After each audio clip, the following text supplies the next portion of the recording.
कारण की राज्यामध्ये आज 18 मे पासून तर 30 मे पर्यंत धो पाऊस पडणार आहे, मुसळधार पडणार आहे, म्हणून हा अंदाज लक्षात घ्यायचा.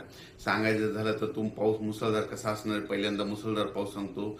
सुरुवातीला जास्त मुसळधार पाऊस मुंबईला जास्त पडणार आहे, म्हणून मुंबईकरांनी पहिल्या पावसामध्ये तुमचं जनजीवन विस्कळीत होणार आहे, म्हणून तुम्ही याची काळजी घ्यावी. कारण की 18 मे ते 30 मे दरम्यान मुंबईला अतिमुसळधार पाऊस पडणार आहे, म्हणून हे अंदाज लक्षात घ्यायचा.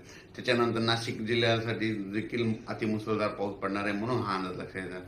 पुणे जिल्ह्याला देखील मुसळधार पाऊस पडणार आहे. कोल्हापूर जिल्हा, सातारा जिल्हा, सांगली जिल्हा, त्याच्यानंतर संपूर्ण कोकणपट्टी मुसळधार पाऊस पडणार आहे, म्हणजे 18 मे ते 30 मे दरम्यान, म्हणून त्यांनी सगळ्यांनी सतर्कतेची काळजी घ्यायची. आणि राज्यात सांगायचं झालं तर नगर जिल्ह्यात देखील मुसळधार पाऊस पडणार आहे, बीड जिल्ह्यात देखील पडणार आहे, त्याच्यानंतर संभाजीनगरला पडणार आहे, जळगावला पडणार आहे, त्याच्यानंतर जळगावला पडणार आहे, इकडं बुलढाणा, अकोला, अमरावती तिकडे देखील मुसळधार पाऊस पडणार.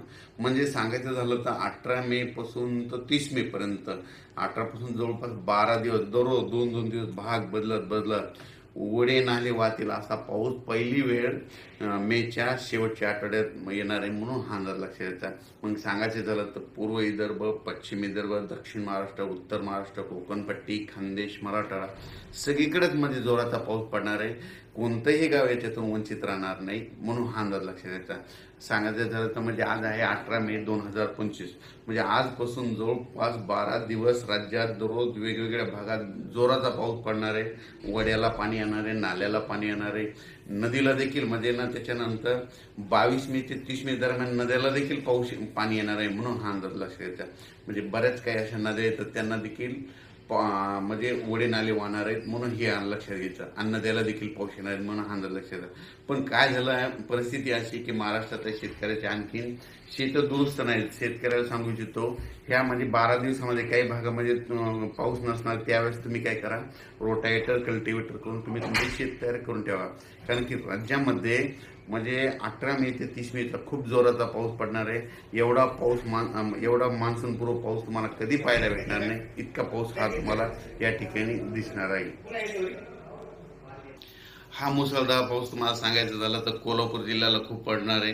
त्याच्यामुळे कोल्हापूर देखील नदीला पाणी येणार आहे, म्हणून कोल्हापूरवाल्याने लक्षात द्यायची. पुणे जिल्ह्याला देखील झोडपून काढणार आहे. पुणे जिल्ह्यामध्ये देखील अतिमुसळधार पाऊस पडणार आहे. त्याच्यानंतर मुंबईला देखील मुसळधार पाऊस पडणार आहे. मुंबईकरांनी सर्वांना विनंती की तुम्ही काय करा, तुमचं जनजीवन हे होणार, विस्कळीत होणार आहे. त्याच्यामुळे तुम्ही काय करायचं, 22 मे ते 30 मेच्या दरम्यान तुम्ही तुमची काळजी घ्यायची. घराच्या बाहेर निघताना जरा काळजी घ्या, कारण की खूप जोराचा पाऊस पडणार आहे. नाशिकला खूप पडणार आहे, उत्तर महाराष्ट्रात खूप पडणार आहे. नगर जिल्ह्यात पहिली वेळ असेल की पहिल्या पावसामध्ये तुमचे ओढे नाले भरून जाणार आहे, छोट्या छोट्या बंधाऱ्यामध्ये पाणी देखील येणार आहेत, म्हणून नगर जिल्ह्यासाठी अंदाजे बाली. सगळ्यात जास्त बीड जिल्ह्यात काय झालं, पाणी टंचाई असल्यामुळे बीड जिल्ह्याला सगळ्यात आनंदाची बातमी म्हणजे त्यामध्ये कडाष्टी देखील, म्हणजे त्या ठिकाणी छोटे छोटे बंधारे सगळे ह्या पावसामध्ये तुडुंब भरून जातील, कारण की इतका जोराचा पाऊस पडणार आहे, म्हणून हा अंदाज लक्षात घ्यायचा. परभणी जिल्ह्यात पडणार आहे, बीड जिल्हा, लातूर जिल्हा, जालना